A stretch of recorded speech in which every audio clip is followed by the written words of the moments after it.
Hello, welcome to my channel. Today we are going to read A Chair for My Mother.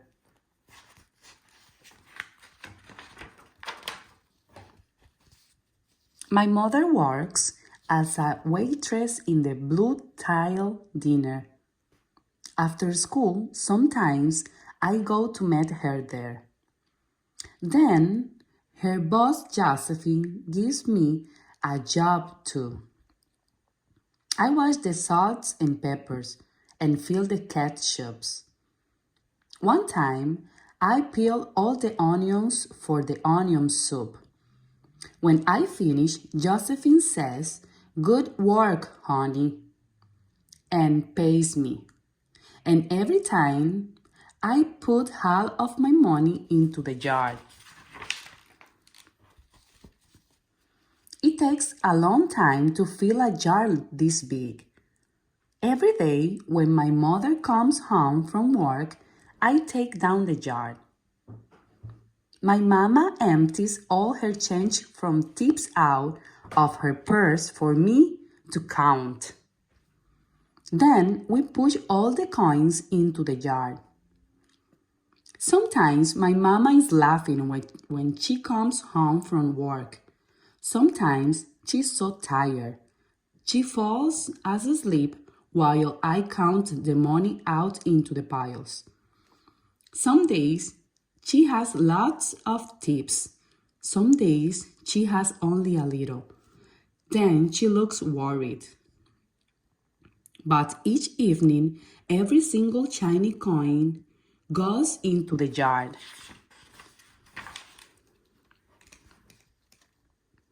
We sit in the kitchen to count the tips.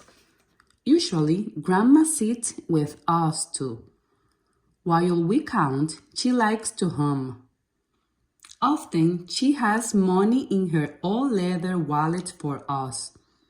Whenever she gets a good bargain on tomatoes or bananas or something she buys, she puts by the savings and they go into the jar. When we can't get a single other coin into the jar, we are going to take out all the money and go and buy a chair. Yes, a chair.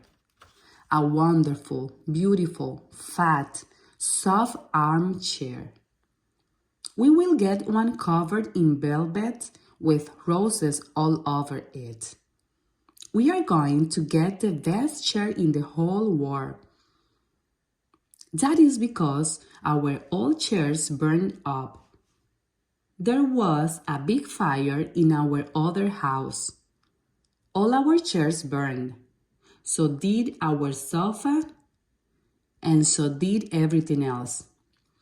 That wasn't such a long time ago. My mother and I were coming home from buying new shoes. I had new sandals. She had new pumps. We were walking to our house from the bus. We were looking at everyone's tulips. She was saying she liked red tulips, and I was saying I like yellow ones. Then we came to our block. Right outside our house, stood two big fire engines. I could see lots of smoke. Tall orange flame came out of the roof. All the neighbors stood in a bunch across the street. Mama grabbed my hand and we ran. My Uncle Sandy saw us and ran to us. Mama yelled, "Where's my mother?" I yelled, "Where's my grandma?" My Aunt Ida waved and shouted, "She's here, she's here, she's okay, don't worry." Grandma was all right. Our cat was safe too. Tough, it took a while to find her, but everything else in our whole house was spoiled. What was left of the house was turned to charcoal and ashes. We went to stay with my mother's sister, Aunt Ida, and Uncle Sandy. Then we were able to move into the apartment downstairs. We painted the walls yellow. The floors were all shiny, but the rooms were very empty. The first day we moved in, the neighbors brought pizza and cake and ice cream. And they brought a lot of other things too. The family across the street brought a table and 3 kitchen chairs. The very old man next door gave us a bed from when his children were little. My other grandpa brought us his beautiful rug. My mother's other sister, Sally, had made us red and white curtains. Mama's boss, Josephine, brought pots and pans, silverware and dishes. My cousin brought me her own stuffy bear. Everyone clapped when my grandma made a speech. "You are all the kindest people," she said, "and we thank you very, very much. It's lucky we are young and can start all over." That was last year, but we'll still have no sofa and no big chairs. When Mama comes home, her feet hurt.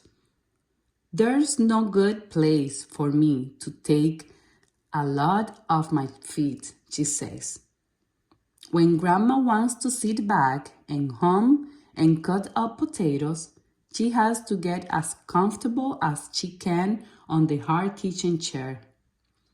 So that is how come Mama brought home the biggest jar she could find at the dinner, and all the coins start to go into the jar. Now the jar is too heavy for me to lift down. Uncle Sandy gave me a quarter. He had to boost me up, and so I could put in it. After Super Mama and Grandma and I stood in front of the jar, well, I never would have believed it. But I guess it's full, Mama said. My mother brought home little paper wrappers for the nickels and the dimes and the quarters. I count them all out and wrap them all up.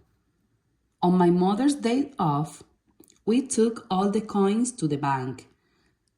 The bank exchanged them for $10 bill. Then we took the bus downtown to shop for our chair. We shopped through Ford Furniture Store. We tried out big chairs and smaller ones, high chairs and low chairs, soft chairs and harder ones. Grandma said she felt like Goldilocks in the 3 Little Bears, trying out all the chairs. Finally, we found the chair we were all dreaming of, and the money in the jar was enough to pay for it.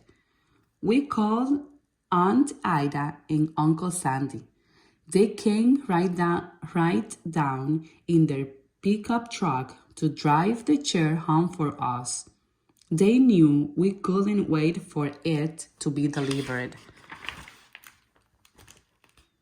I tried out our chair in the back of the truck. Mama wouldn't let me sit there while we drove, but they let me sit in it while they carried it up to the door.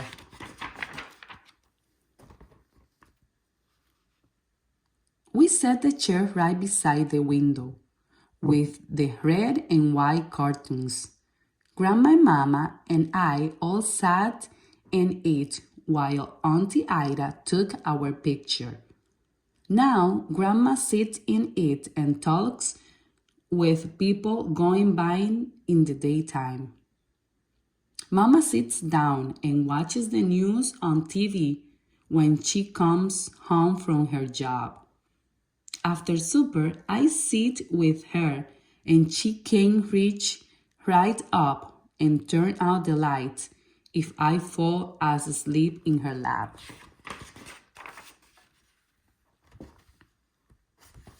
The end. Thank you for watching my channel. If you like this book, subscribe and press the thumbs up.